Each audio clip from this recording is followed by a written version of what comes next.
മാധ്യമത്തില് online ക്ലാസ്സുകൾ നടന്നു വരികയാണ്. ഇന്നത്തെ ഓൺലൈൻ ക്ലാസ് മാത്തമാറ്റിക്സ് എന്ന വിഷയത്തെ അടിസ്ഥാനമാക്കിയിട്ടുള്ളത്. ഈ ക്ലാസ്സിലേക്ക് 7ാം ക്ലാസ്സിലെ മുഴുവൻ കൂട്ടുകാരെയും സ്വാഗതം ചെയ്യുകയാണ്. നമ്മൾ കഴിഞ്ഞ ക്ലാസ്സിൽ റിപ്പീറ്റഡ് മൾട്ടിപ്ലിക്കേഷൻ അഥവാ ആവർത്തന ഗുണനം എന്ന ചാപ്റ്ററിലെ കുറച്ച് കാര്യങ്ങൾ നമ്മൾ പഠിച്ചു കഴിഞ്ഞു. റിപ്പീറ്റഡ് മൾട്ടിപ്ലിക്കേഷനായി വരുന്ന ആവർത്തിച്ച് വരുന്ന സംഖ്യകളെ നമ്മൾ ചുരുക്കി പറയുന്ന പേരാണ് എക്സ്പോണൻസിയേഷൻ ഫോംസ് അഥവാ കൃതീകരണ രൂപങ്ങൾ എന്ന് പറയും. അപ്പൊ അതുമായി ബന്ധപ്പെട്ട കാര്യങ്ങൾ നമ്മൾ കഴിഞ്ഞ ക്ലാസ്സിൽ ചർച്ച ചെയ്യും. ഇന്നത്തെ ക്ലാസ്സിൽ താഴെ 3 സംഖ്യകൾ കൊടുത്തിട്ടുണ്ട്. ഈ സംഖ്യകളെ പ്രൈം നമ്പേഴ്സിന്റെ പ്രോഡക്റ്റ് ആയിട്ട് എഴുതാം. അഭാജ്യ സംഖ്യകളുടെ ഗുണനഫലമായി എഴുതാം. എന്നുവെച്ചാൽ നമ്മൾ കഴിഞ്ഞ ക്ലാസ്സിൽ പഠിച്ചതാണ് ഏതൊരു സംഖ്യ ഏതൊരു നമ്പേഴ്സിന്റെയും കൃതീകരണ രൂപം അഥവാ എക്സ്പോണൻസിയേഷൻ ഫോം കണ്ടുപിടിച്ചു. എങ്ങനെയായിരുന്നു? ബൈ യൂസിങ് ഫാക്ടറൈസേഷൻ മെത്തേഡ്, ഘടകക്രിയാ രീതിയിലായിരുന്നു നമ്മൾ കണ്ടുപിടിച്ചു. അതെല്ലാവർക്കും ഓർമ്മയുണ്ടാവുമല്ലോ. പക്ഷെ നിങ്ങളുടെ ടെക്സ്റ്റ് ബുക്കിൽ ചോദിച്ചിരിക്കുന്നത് അവിടെ വളരെ സ്പെസിഫൈ ചെയ്ത് എടുത്തു പറയുന്നുണ്ട്. Below numbers as write as product of prime numbers. താഴെ കൊടുത്തിരിക്കുന്ന സംഖ്യകളെ അഭാജ്യ സംഖ്യകളുടെ ഗുണനഫലമായി എഴുതാം. അങ്ങനെ വരുമ്പോൾ നിങ്ങൾ ആ ഫാക്ടറൈസേഷൻ അഥവാ ഘടകക്രിയ ചെയ്യേണ്ട സംഖ്യ എന്തു മാത്രമേ ആകാവുള്ളൂ? പ്രൈം നമ്പേഴ്സ് അഥവാ അഭാജ്യ സംഖ്യകളെ ആവാം. നമ്മള് നേരത്തെ ഘടകക്രിയ രീതി പഠിച്ചെന്തായിരുന്നു? പ്രൈം നമ്പേഴ്സ് വരാം, അല്ലെങ്കിൽ അഭാജ്യ സംഖ്യകൾ വരാം, അല്ലെങ്കിൽ കോമ്പോസിറ്റ് നമ്പേഴ്സ് വരാം, അല്ലെങ്കിൽ ഭാജ്യ സംഖ്യകൾ വരാം, അല്ലേ? അതാണ് നമ്മുടെ ഘടകക്രിയ രീതി അല്ലെങ്കിൽ ആ ഫാക്ടറൈസേഷൻ മെത്തേഡ് എന്ന് പറയുന്നത്. പക്ഷെ ഇവിടെ ചോദിച്ചിരിക്കുന്നത് സ്പെസിഫൈ ചെയ്ത് പറയാണ്, എടുത്തു പറയുന്നുണ്ട് പ്രോഡക്റ്റ് ഓഫ് പ്രൈം നമ്പേഴ്സ് എന്ന് പറഞ്ഞാൽ അഭാജ്യ സംഖ്യകളുടെ ഗുണനഫലമായി എഴുതാം. അപ്പൊ നമ്മൾ എന്ത് മാത്രമേ ചെയ്യാവുള്ളൂ? ഘടകക്രിയ രീതി അഥവാ ഫാക്ടറൈസേഷൻ മെത്തേഡ് ചെയ്യുമ്പോൾ ഏത് സംഖ്യ മാത്രമേ എടുക്കാവുള്ളൂ മക്കളെ? ആ പ്രൈം നമ്പേഴ്സ് അഥവാ അഭാജ്യ സംഖ്യകൾ മാത്രമേ എടുക്കാവൂ. നമുക്കറിയാം അഭാജ്യ സംഖ്യകൾ അഥവാ പ്രൈം നമ്പേഴ്സ് നമ്മൾ പഠിച്ചതാണ്. ഒന്നും ആ സംഖ്യയും ഫാക്ടറായി വരണം. വൺ ആൻഡ് നമ്പർ ഇറ്റ്സെൽഫ്, അതാണ് എന്താ പ്രൈം നമ്പേഴ്സ് എന്ന് പറയുന്നത്.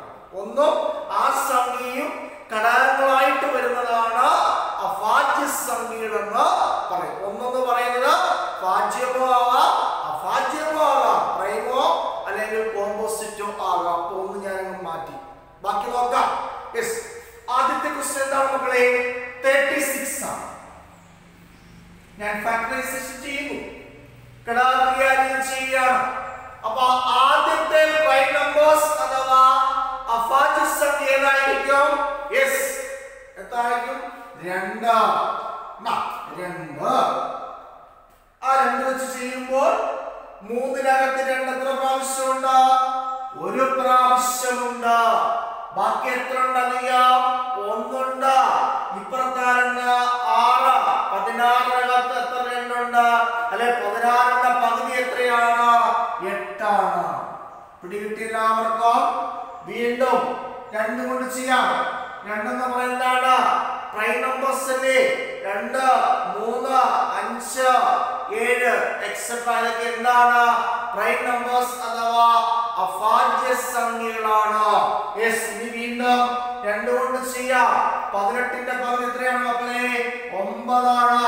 ഇനി നമുക്ക് 2 കൊണ്ട് പറ്റുമോ? ഇല്ല. അടുത്ത എത്ര കൊണ്ട് പറ്റും? 3 കൊണ്ട് പറ്റും. 3 എന്തൊരു സംഖ്യയാണ്? പ്രൈം നമ്പേഴ്സ് ആണ്, അഭാജ്യ സംഖ്യയാണ്. 3 കൊണ്ട് ചെയ്യുമ്പോൾ എത്ര വരും? 3 വരും. 3-നകത്ത് 3 ഒരു പ്രാവശ്യം. ഞാൻ എന്ത് എഴുതി?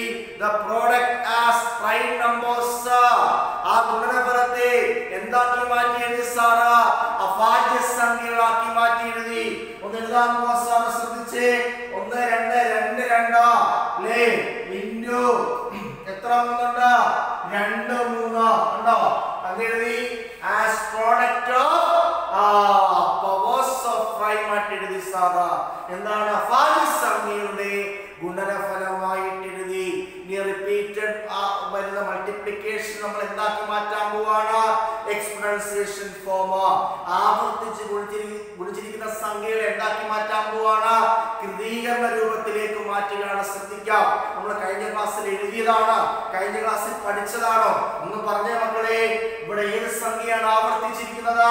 2 എന്ന് പറയുന്ന സംഖ്യയെ ആവർത്തിച്ചിരിക്കുന്നത്. അത് എത്ര പ്രാവശ്യം ആവർത്തിച്ചിട്ടുണ്ട്? 2 പ്രാവശ്യം ആവർത്തിച്ചിട്ടുണ്ട്. അപ്പൊ അതിനെ എങ്ങനെ എഴുതാം നമുക്ക്? 2 raised to 2. 2ന്റെ കൃതി 2 അല്ലേ? 2 എന്ന് പറഞ്ഞാൽ ബേസ് ആണ്. താഴെ എഴുതിയിരിക്കുന്ന 2 ബേസ് അല്ലെങ്കിൽ ആധാരവും, മുകളിൽ എഴുതിയിരിക്കുന്ന 2 കൃതി അല്ലെങ്കിൽ പവറുമായിരിക്കും. ഞാൻ അങ്ങോട്ടേക്ക് പോകുന്നില്ല. അപ്പൊ അങ്ങനെയാണെങ്കിൽ അടുത്ത എങ്ങനെ എഴുതാം? ഇൻറ്റു ഇവിടെ ഏത് സംഖ്യയാണ് ആവർത്തിച്ചിരിക്കുന്നത്? 3 എന്ന് പറയുന്ന സംഖ്യയാണ് ആവർത്തിച്ചിരിക്കുന്നത്. എത്ര പ്രാവശ്യം ആവർത്തിച്ചിട്ടുണ്ട് മക്കളെ? 2 പ്രാവശ്യം. അതെന്താണ് എഴുതണം? പവർ അല്ലെങ്കിൽ കൃതിയായിട്ട് എഴുതണം. അപ്പൊ എനിക്ക് അതിന് എന്ത് കിട്ടി? എക്സ്പോണൻസിയേഷൻ ഫോം, കൃതീകരണ രൂപം കിട്ടി. എന്താണ്? 2 raised to 2 into 3 raised to 2. ഇങ്ങനെ വേണം നിങ്ങൾ ഫാക്ടറൈസേഷൻ അല്ലെങ്കിൽ ഘടകക്രിയ ചെയ്യേണ്ടത്. എല്ലാവർക്കും മനസ്സിലായല്ലോ? അപ്പൊ ഘടകക്രിയ അഥവാ ഫാക്ടറൈസേഷൻ ചെയ്യുമ്പോൾ എടുക്കേണ്ട സംഖ്യ ഏതായിരിക്കണം? പ്രൈം നമ്പേഴ്സ് അഥവാ അഭാജ്യ സംഖ്യകളായിരിക്കണം. ഓക്കെ ആണല്ലോ? യെസ്. അങ്ങനെയാണെങ്കിൽ രണ്ടാമത്തെ ക്വസ്റ്റ്യൻ ശ്രദ്ധിച്ചേ. എന്താണ് രണ്ടാമത്തെ ക്വസ്റ്റ്യൻ? 50 എന്ന് പറയുന്ന സംഖ്യ നമുക്ക് ഇതേപോലെ ചെയ്യണം. അപ്പൊ എല്ലാവരും ഒന്ന് ചെയ്തേ. പെട്ടെന്നായിക്കോട്ടെ. അപ്പൊ എങ്ങനെയാണ് നമുക്ക് 50 അല്ലേ? ഘടകക്രിയ അല്ലെങ്കിൽ ഫാക്ടറൈസേഷൻ ചെയ്യാൻ പോണ സാറ് ആദ്യത്തെ പ്രൈം പറയൂ. ആദ്യത്തെ അഭാജ്യ സംഖ്യ 2 അല്ലേ? 50ന്റെ പകുതി എത്ര വരും? 25. മനസ്സിലാവുന്നുണ്ടോ? ഇനി 2 കൊണ്ട് പറ്റുമോ? ഇല്ല. 3 കൊണ്ട് പറ്റുമോ? ഇല്ല. 4 കൊണ്ട് പറ്റുമോ? ഇല്ല. അടുത്ത എത്ര കൊണ്ട് പറ്റും? 5 കൊണ്ട് പറ്റും. 5 എന്ന് പറയുന്ന എന്ത് സംഖ്യയാണ്? പ്രൈം നമ്പേഴ്സ് അഥവാ അഭാജ്യ സംഖ്യകളാണ്. അങ്ങനെ വരുമ്പോൾ അത് അങ്ങനെയാണെന്ന് പരിശോധിച്ച് നോക്കണം. അല്ല അങ്ങനെ പറയുന്നില്ല എങ്കിൽ നമുക്ക് ഏത് സംഖ്യ വെച്ച് നമുക്ക് എന്ത് ചെയ്യാം? ഫാക്ടറൈസേഷൻ അഥവാ ഘടകക്രിയ രീതി ചെയ്യാം. ഓക്കെ. ഇനി വീണ്ടും ചെയ്യാം. 5 കൊണ്ട് ചെയ്യുമ്പോൾ എത്ര വരാം? 5 25. 5 കൊണ്ട് ചെയ്യുമ്പോൾ 1. 5-നകത്ത് 5 ഒരു പ്രാവശ്യം. അപ്പൊ കിട്ടിയല്ലോ. അപ്പൊ എന്ത് കിട്ടി ഇവിടെ മക്കളെ? പ്രോഡക്റ്റ് പ്രൈം നമ്പേഴ്സ് ആക്കി എഴുതി. അല്ലെ എന്താ എഴുതി? അഭാജ്യ സംഖ്യകളുടെ ഗുണനഫലമായി സാർ എഴുതിയിരിക്കുകയാണ്. ഒന്ന് പറഞ്ഞേ എല്ലാവരും. 2 അല്ലേ? 2 എന്ന് പറയുന്ന സംഖ്യ നമുക്ക് എക്സ്പോണൻസിയേഷൻ അല്ലെങ്കിൽ കൃതീകരണ രൂപത്തിലേക്ക് ആക്കണ്ടേ? 2 എന്ന് പറയുന്ന സംഖ്യ എത്ര പ്രാവശ്യം ഗുണിച്ചിട്ടുണ്ട്? ഒരു പ്രാവശ്യം ഗുണിച്ചിട്ടുണ്ട്. അപ്പൊ മുകളിൽ നമുക്ക് എന്ത് കൊടുക്കാം? പവർ അല്ലെങ്കിൽ കൃതി എന്ത് കൊടുക്കാം? 1 കൊടുക്കാം. അപ്പൊ ഏതൊരു സംഖ്യ തന്നാലും അതിന്റെ എക്സ്പോണൻസിയേഷൻ ഫോം അഥവാ ഒരു കൃതീകരണ രൂപം കണ്ടുപിടിക്കണം. പവർ ഇല്ല എങ്കിൽ നമുക്ക് എന്ത് കൊടുക്കാം? 1 കൊടുക്കാം. അപ്പൊ 3 എന്ന് പറയുന്ന സംഖ്യ നമുക്ക് ആ എക്സ്പോണൻസിയേഷൻ ഫോം അല്ലെങ്കിൽ കൃതീകരണ രൂപത്തിലേക്ക് മാറ്റാൻ എന്ത് ചെയ്താൽ മതി? ആ 3ന്റെ വണ്ടയ്ക്ക് 1 കൊടുത്താൽ മതി. അല്ലെങ്കിൽ പവർ അല്ലെങ്കിൽ കൃതി എത്ര കൊടുത്താൽ മതി? 1 കൊടുത്താൽ മതി. 3 എന്ന് പറഞ്ഞാൽ എങ്ങനെ എഴുതാം? 3 raised to 1. 3ന്റെ കൃതി 1 എന്നർത്ഥം. എന്ന് പറഞ്ഞാൽ 3നെ ഒരു പ്രാവശ്യം ഗുണിക്കുക. 3 multiple with 1 times എന്നാണ് അർത്ഥം. അപ്പൊ എഴുതാൻ പഠിച്ചല്ലോ. അപ്പൊ ഇവിടെ എഴുതാം 2 raised to 1. 2ന്റെ 2ന്റെ കൃതി 1 2 മൾട്ടിപ്പിൾ വിത്ത് 1 ടൈം അല്ലേ 2 എന്ന് പറയുന്ന സംഖ്യയെ ഒരു പ്രാവശ്യം മൾട്ടിപ്പിൾ ചെയ്തിരിക്കുമല്ലോ ഇൻറ്റു അടുത്ത നോക്കിയേ എത്ര അഞ്ചുണ്ട് മക്കളെ 2 5 അത് എങ്ങനെ എഴുതാം ഒന്ന് പറഞ്ഞേ എങ്ങനെ എഴുതാം 5 raised to 2 ഞാൻ ചുരുക്കി എഴുതിയിരിക്കുക സ്റ്റെപ്പ് കുറച്ച് ഡയറക്റ്റ് ആയിട്ട് എഴുതിയിരിക്കുക 5 എന്ന് പറയുന്ന സംഖ്യ 2 കൊണ്ട് ഗുണിക്കുവാനല്ല എങ്ങനെയാണ് എന്താണ് ഇങ്ങനെ എഴുതാം 5 multiple with 2 times എന്നാണ് പറയുന്നത് 5 എന്ന് പറയുന്ന സംഖ്യയെ 2 പ്രാവശ്യം ഗുണിക്കുക എന്നാണ് അർത്ഥം അങ്ങനെ ആവുമ്പോൾ എങ്ങനെ എഴുതാം 5 raised to 2 എന്ന് എഴുതാം അപ്പോൾ ഇനി എന്ത് കിട്ടി ആ സംഖ്യയുടെയും ത്രിതീകരണ രൂപം അഥവാ എക്സ്പോണൻസിയേഷൻ ഫോം കിട്ടി എല്ലാവർക്കും പിടി കിട്ടിയോ ഇനി മൂന്നാമത്തെ ക്വസ്റ്റ്യനിലേക്ക് കടക്കട്ടെ സാറാ എല്ലാവരും ചെയ്യണം അല്ലേ ഇനി ബാക്കി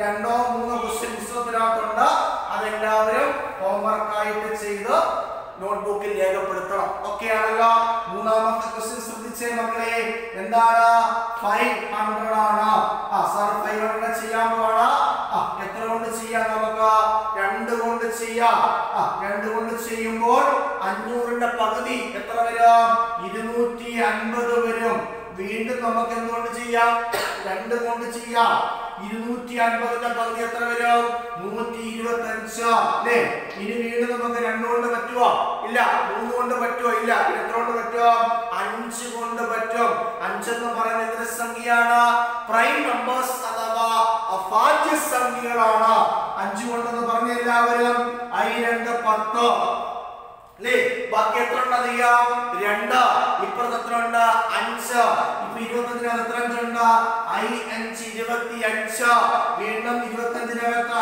എത്ര വരാം i 25 വീണ്ടും 5 കൊണ്ട് ചെയ്യുമ്പോൾ ഒരു പ്രാവശ്യം അത് എല്ലാവർക്കും അറിയാമല്ലോ ഞാൻ പറയേണ്ട കേസില്ലല്ലോ ഇനി നമുക്ക് എന്ത് എഴുതാം 2 into 2 രണ്ട് പ്രാവശ്യം ഗുണിച്ചിരിക്കുന്നു 2 multiple with 2 times അതിനെ എങ്ങനെ എഴുതാം 2 raised to 2 അല്ലേ into 5 multiple with 3 times 5 എന്ന് പറയുന്ന സംഖ്യ 3 പ്രാവശ്യം ഗുണിച്ചിട്ടുണ്ട് അപ്പോൾ അതിനെ എങ്ങനെ എഴുതാം 5 raised to 3 ആണോ ഇതാണ് അതിന്റെ എക്സ്പോണൻസിയേഷൻ ഫോം അഥവാ ത്രിതീകരണ രൂപം എന്ന് പറയപ്പെടുന്നത് ഇതെല്ലാവർക്കും പിടി കിട്ടിയല്ലോ ഇത് പാഠപുസ്തകത്തിലെ പ്രവർത്തനമാണ് ബാക്കി ഹോംവർക്ക് ആയിട്ട് ചെയ്യും ഓക്കെ തുടരുകയാണ് അടുത്ത ശ്രദ്ധിക്കുക 2 raised to 5 എന്താണ് 2 raised to 5 അർത്ഥം 2 എന്ന് പറയുന്ന സംഖ്യയെ 5 പ്രാവശ്യം ഗുണിക്കുക 2 multiple with 5 times എന്നാണ് അതെല്ലാവർക്കും അറിയാമല്ലോ 2 into അങ്ങനെ എഴുതാം ഒന്ന് പറഞ്ഞേ 2 into 2 into 2 into 2 into 2 okay ആണല്ലോ ഇനി അങ്ങനെയാണ് ഞാൻ ആ ഫ്രാക്ഷൻ അഥവാ ഭിന്നസംഖ്യയിലേക്ക് കിടക്കുക ഇതിന്റെ ആൻസർ നമുക്ക് എങ്ങനെ കണ്ടുപിടിക്കാം വായിച്ച എല്ലാവരും 1/2 whole raised to 3 രണ്ടിലൊന്നിന്റെ കൃതി എത്രയാണ് 3 എന്നർത്ഥം അല്ലേ അപ്പൊ ഇത് എങ്ങനെ നമുക്ക് ചെയ്യാം ഇതേപോലെ പറഞ്ഞേ ഈ സംഖ്യക്ക് പാടെ ഏത് സംഖ്യ വന്നോ ഭിന്നസംഖ്യ അഥവാ ഫ്രാക്ഷൻ നമ്പേഴ്സ് വന്നു എന്ന് മാത്രമേ ആശയങ്ങളെല്ലാം ഒന്ന് തന്നെയാണ് ഇപ്പൊ 1/2 the whole raised to 3 ഇപ്പൊ മുകളിൽ വന്നിരിക്കുന്ന കൃതി അഥവാ പവർ എത്രയാണ് 3 ആണ് അങ്ങനെയാണെങ്കിൽ അതിനെ നമുക്ക് എങ്ങനെ എഴുതാം 1/2 multiple with 3 times രണ്ടിലൊന്ന് പറയുന്ന സംഖ്യയെ 3 പ്രാവശ്യം ഗുണിക്കുക എന്നല്ലേ അർത്ഥം അപ്പൊ നമുക്ക് എങ്ങനെ എഴുതാം 1/2 into 1/2 into 1/2 എഴുതിക്കൂടെ ഇനി എന്താണ് പറഞ്ഞിരിക്കുന്നത് ഈ ഫ്രാക്ഷൻ നമ്പേഴ്സ് എന്ത് ചെയ്യാൻ പോവാണ് സാറാ മൾട്ടിപ്പിൾ ചെയ്യാൻ പോവാണ് ഭിന്നസംഖ്യ എന്ത് ചെയ്യാൻ പോവാണ് മക്കളെ ഗുണിക്കാൻ പോവുകയാണ് എങ്ങനെയാണ് ഭിന്നസംഖ്യ അഥവാ ഫ്രാക്ഷൻ നമ്പേഴ്സ് ഗുണിക്കുന്നത് അല്ലെങ്കിൽ മൾട്ടിപ്പിൾ ചെയ്യുന്നത് എങ്ങനെയാണ് numerator into numerator by denominator into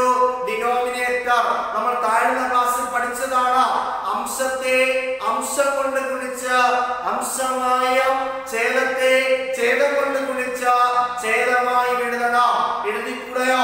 ഇവിടെ എത്ര ന്യൂമറേറ്റർ ഉണ്ട് അല്ലെങ്കിൽ എത്ര അംശമുണ്ട്? 3 അംശമുണ്ട്. അത് 3 കൂടെ ഗുണിക്കുമ്പോൾ എത്ര വരും? 1 എന്ന് വരത്തില്ലേ? ഇവിടെ എത്ര ഡിനോമിനേറ്റേഴ്സ് ഉണ്ട്? എത്ര ഛേദങ്ങളുണ്ട്?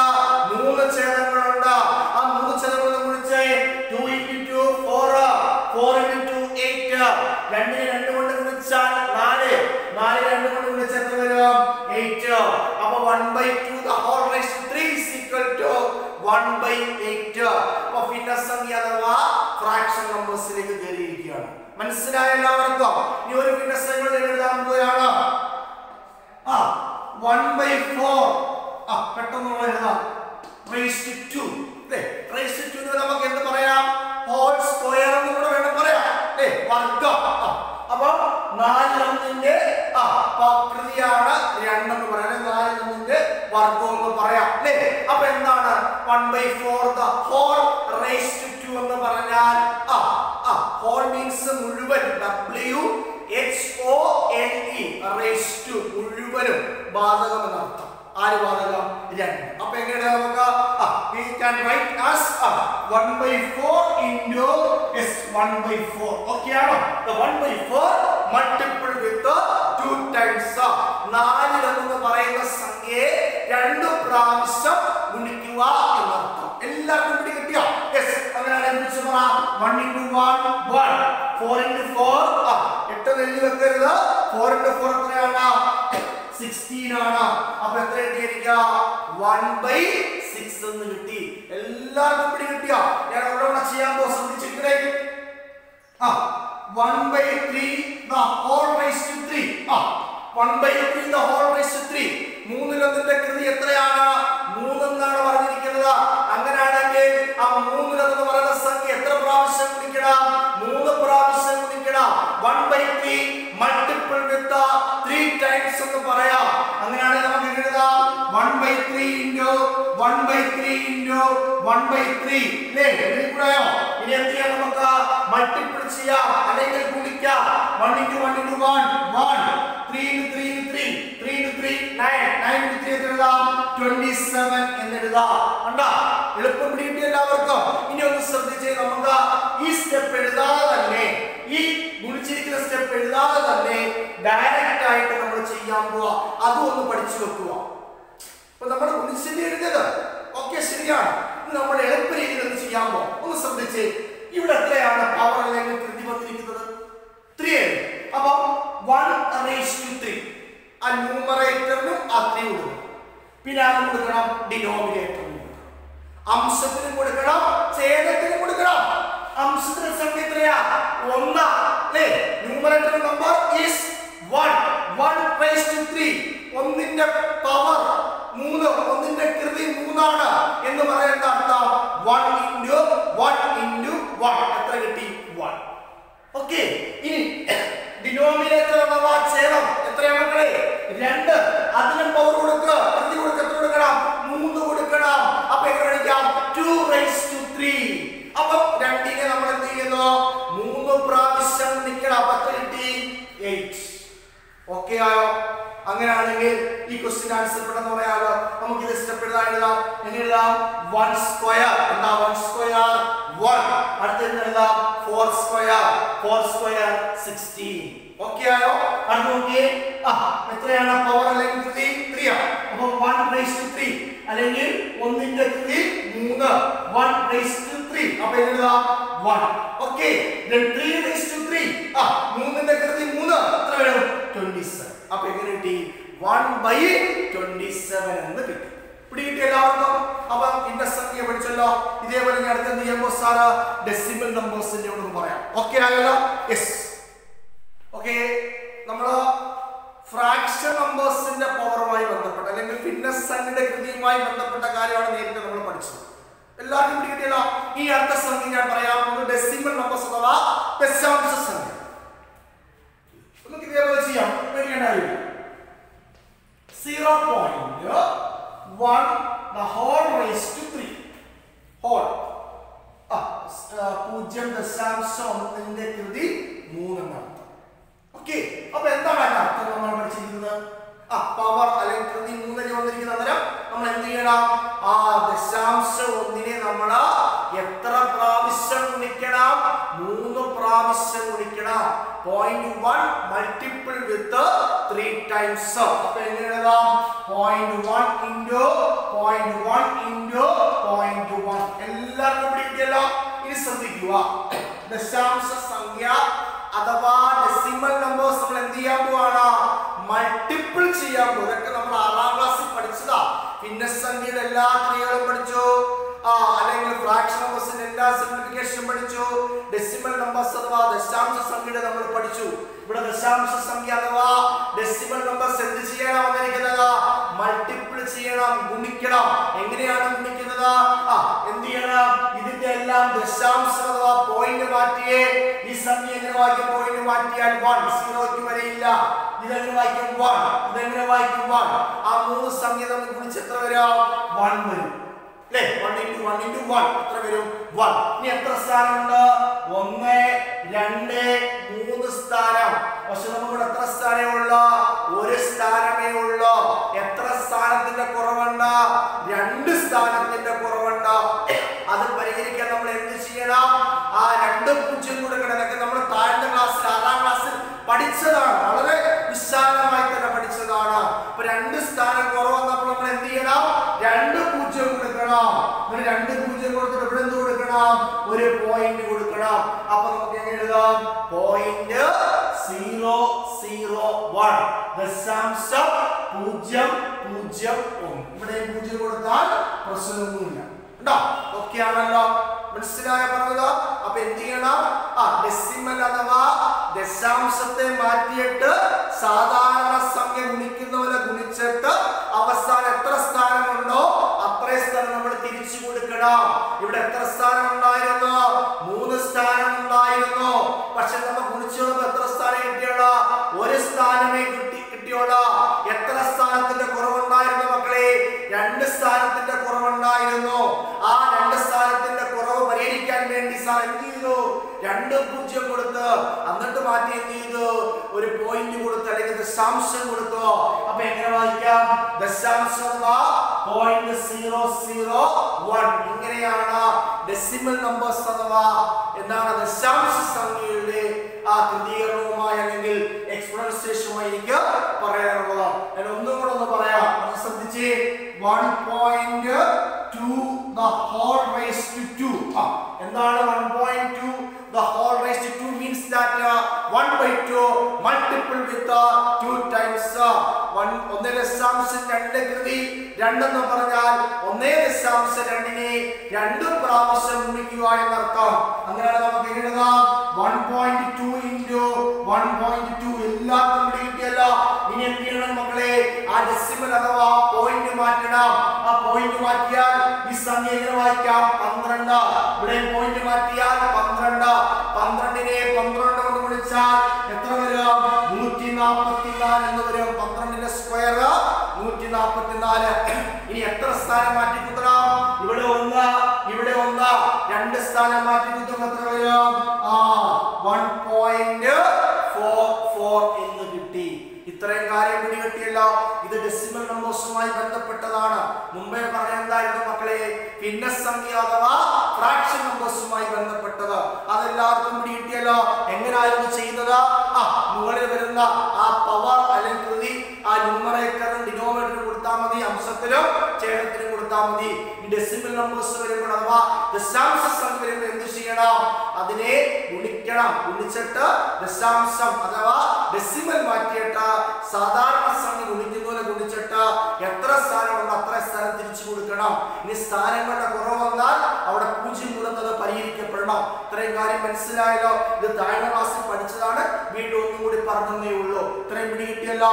ഇനി വളരെ പ്രധാനപ്പെട്ട ഒരു പോർഷനിലേക്ക് കിടക്കാൻ ശ്രദ്ധിച്ചിരിക്കുക. നമ്മുടെ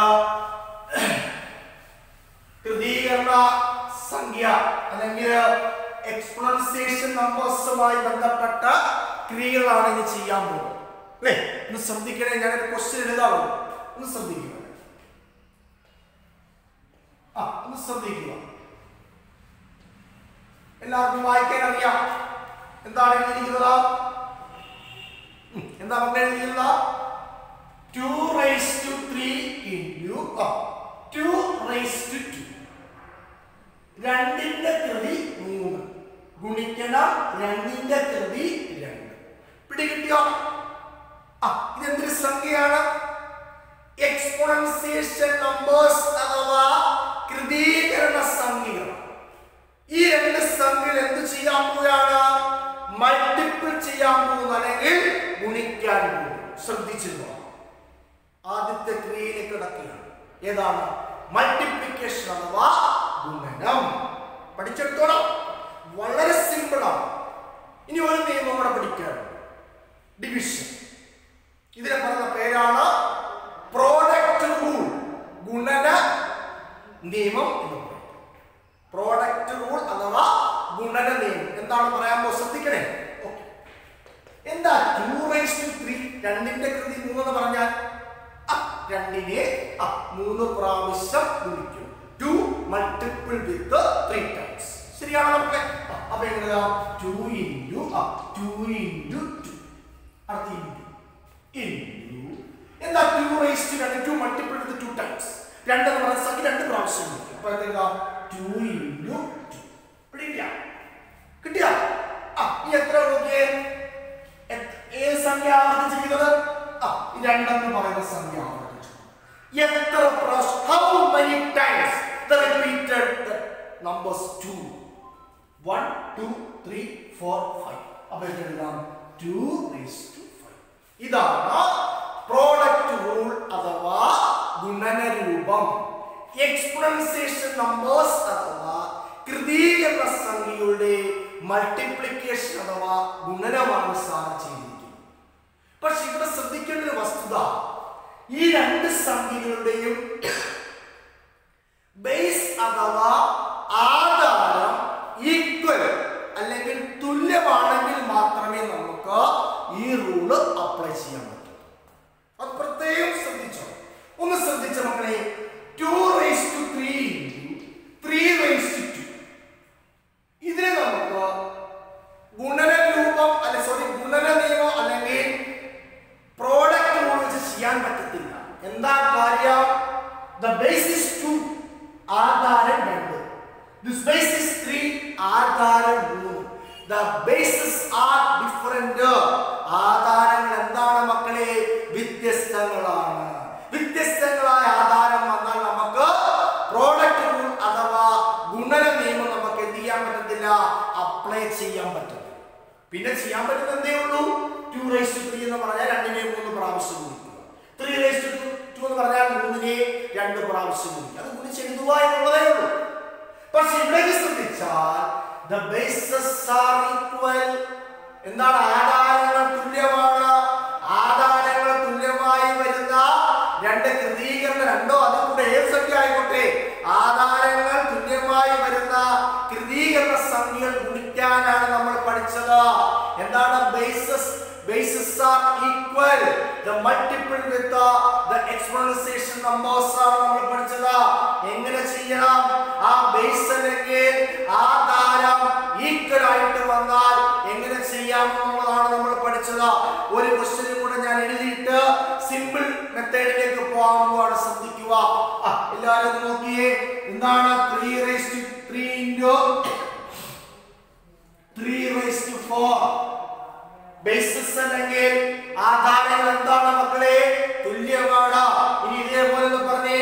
എന്താ 3 raised to 3 എന്ന് പറഞ്ഞാൽ 3 into 3 into 3. ഞാൻ പെട്ടെന്ന് എഴുതി പോവുകയാണ്. എന്താണ് 3 raised to 4 എന്ന് പറഞ്ഞാൽ 3 into 3 into 3 into 3. ശരിയല്ലേ? ഇനി എത്ര 3 ഉണ്ട്? ഏത് സംഖ്യയാണ് ആവർത്തിച്ചിരിക്കുന്നത്?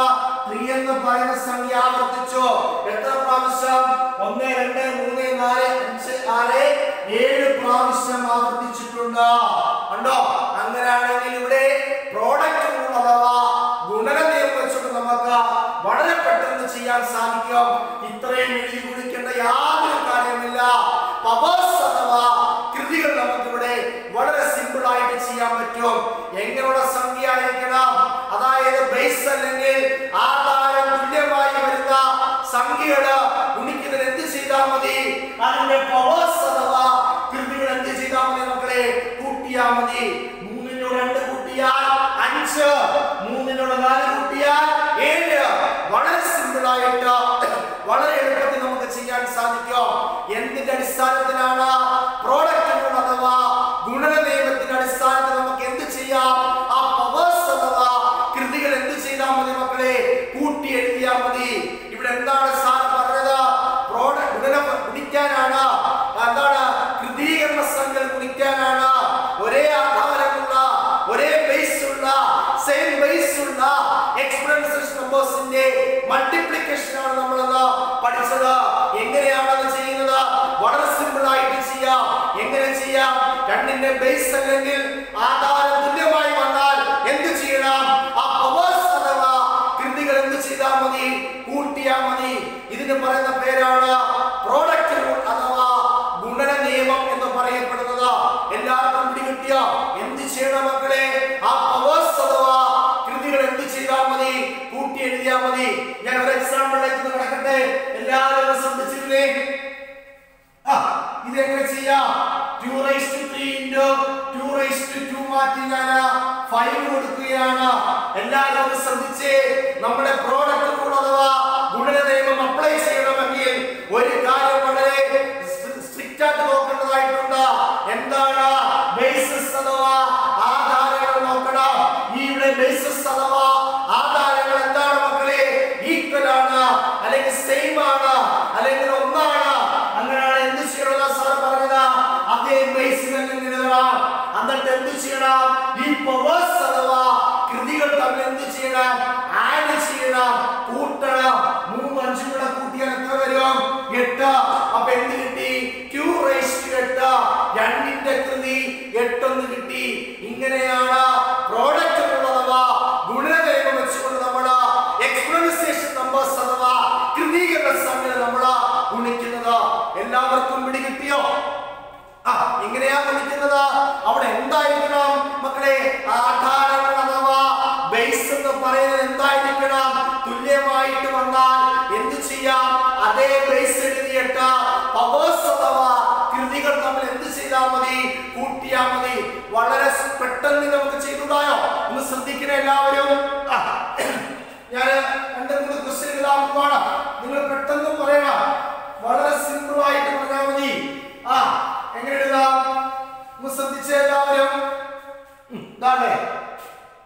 4 raised to 5 into 4 raised to 2. 4ന്റെ കൃതി 5 ഗുണിക്കണം 4ന്റെ കൃതി 2. ഒന്ന് പെട്ടെന്ന് പറഞ്ഞാൽ മക്കളെ എല്ലാവരും ഒരേ സ്ഥലത്ത് നിന്ന് പറഞ്ഞേ. എന്ത് വരും? ആദ്യം എന്ത് ചെയ്യണം? ഈ രണ്ട് സംഖ്യകളുടെയും എന്ത് നോക്കണം? ആധാരങ്ങൾ അഥവാ ബേസസ് നോക്കണം. ആ ആധാരങ്ങൾ അഥവാ ബേസസ് ഈക്വൽ ആണെങ്കിൽ എന്ത് ചെയ്യാം?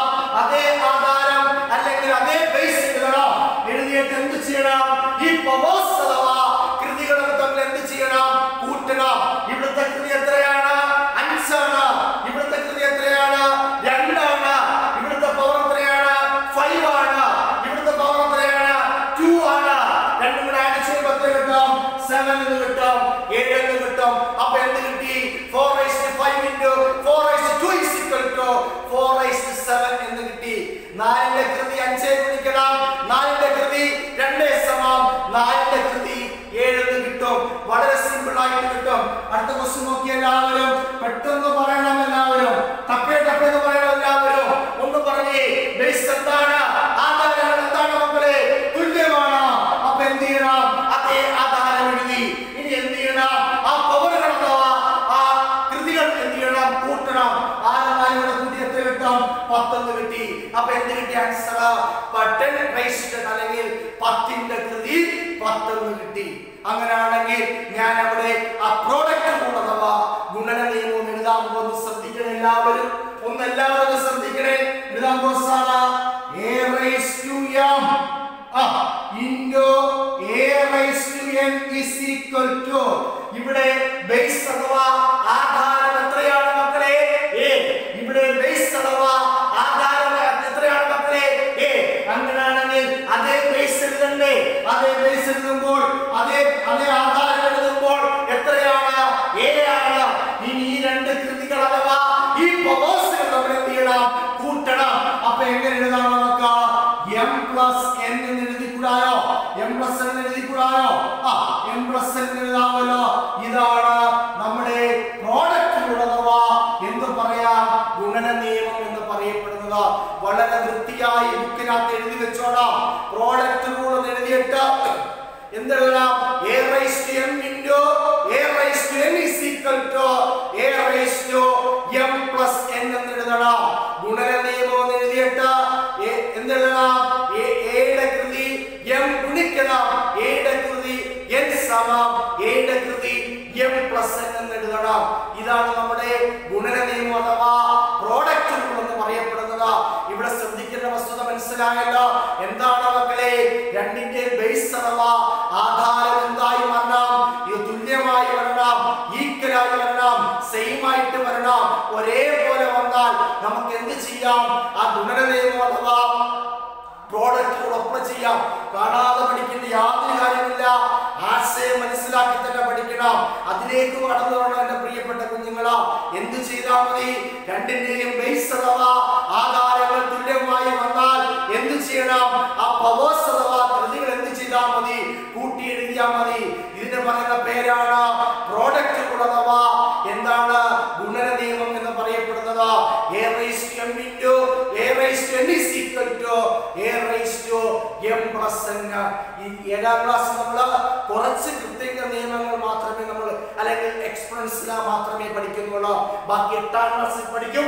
അതുകൊണ്ട് ഈ 7ാം ക്ലാസ്സിലെ കാര്യങ്ങളെല്ലാം നല്ല രീതിയിൽ പഠിച്ചെങ്കിൽ മാത്രമേ 8ാം ക്ലാസ്സിലെ കാര്യങ്ങൾക്ക് നമുക്ക് പഠിക്കാൻ പറ്റത്തുള്ളൂ. അതുകൊണ്ട് ആദ്യത്തെ നിയമത്തിലേക്ക് വന്നിരിക്കുകയാണ്. എന്താണ് ആദ്യത്തെ നിയമം അഥവാ ആദ്യത്തെ റൂൾ എന്ന് പറയപ്പെടുന്നത്? എന്താണ്? ആ പ്രോഡക്റ്റ് റൂൾ അഥവാ ഗുണന നിയമമാണ്. അതെന്താണ് എല്ലാവർക്കും പിടികിട്ടിയല്ലോ. എന്താണ് അവിടെ മനസ്സിലാക്കേണ്ട വസ്തുത? ബേസും ആധാരം എന്തായിരിക്കണം? ഈക്വലായി വന്നു കഴിഞ്ഞാൽ എന്ത് ചെയ്യാം? അതേ ബേസ് അല്ലെങ്കിൽ അതേ ആധാരം എഴുതിയിട്ട് എന്ത് ചെയ്താൽ മതി? പവറുകൾ കൂട്ടിയാൽ മതി, കൃതികൾ കൂട്ടിയാൽ മതി. വളരെ സിമ്പിൾ ആയിട്ട് ചെയ്യാം. അതേപോലെ തന്നെ ഞാൻ കഴിഞ്ഞ ക്ലാസ്സിൽ പറഞ്ഞു തന്നായിരുന്നു, ഏതൊരു സംഖ്യയുടെ പവർ അല്ലെങ്കിൽ ഏതൊരു സംഖ്യയുടെ കൃതി 0 വന്നാൽ ആൻസർ എപ്പോഴും എത്ര ആയിരിക്കും? 1 ആയിരിക്കും. അതേപോലെ അവിടെ തന്നെ വേറൊരു കാര്യം കൂടെ സാർ പറഞ്ഞു, ഏതൊരു സംഖ്യയുടെയും പവർ അല്ലെങ്കിൽ കൃതി 1 വന്നാൽ ആ സംഖ്യ തന്നെ ആയിരിക്കും. അതും പ്രത്യേക നിയമത്തിൽ പെടുന്നതാണ്, എക്സ്പെറൻസിലായി പെടുന്നതാണ്.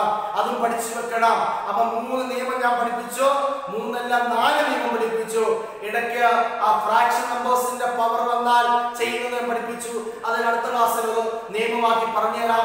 ഇപ്പൊ നമ്മള് വളരെ പ്രധാനപ്പെട്ട ഒരു നിയമമാണ് പഠിച്ചത്, പ്രോഡക്റ്റ് റൂൾ അഥവാ എന്താണ് ഗുണന നിയമം. അതെല്ലാവർക്കും പിടികിട്ടിയോ? a raised to m into a raised to n is equal to a raised to m plus n. ആധാരങ്ങള് കൃതികള് ഒരേപോലെ വന്നാൽ എന്ത് ചെയ്യണം? അതേ ആധാരം അഥവാ അതേ കൃതി എഴുതിയിട്ട് ആ പവറുകൾ അല്ലെങ്കിൽ കൃതികൾ തമ്മിൽ എന്ത് ചെയ്താൽ മതി? കൂട്ടി എഴുതിയാൽ മതി. അതോടുകൂടി ഇന്നത്തെ ക്ലാസ് ഇവിടെ അവസാനിച്ചിരിക്കുകയാണ്. ഇത്രയും കാര്യങ്ങൾ നന്നായി പഠിക്കണം. ബാക്കി നമ്മൾ ഇതുമായി ബന്ധപ്പെട്ട പഠന പ്രവർത്തനം പുസ്തകത്തിലുണ്ട്, അത് ചെയ്യാം. ഇത്രയും കാര്യങ്ങൾ എല്ലാവരും പഠിക്കുക. എന്തെങ്കിലും സംശയം ഉണ്ടെങ്കിൽ എൻ്റെ മൊബൈൽ നമ്പറുമായിട്ട് ബന്ധപ്പെടുക. ഇത്രയും കാര്യങ്ങൾ എല്ലാവരും നോട്ട്ബുക്കിൽ രേഖപ്പെടുത്തുക.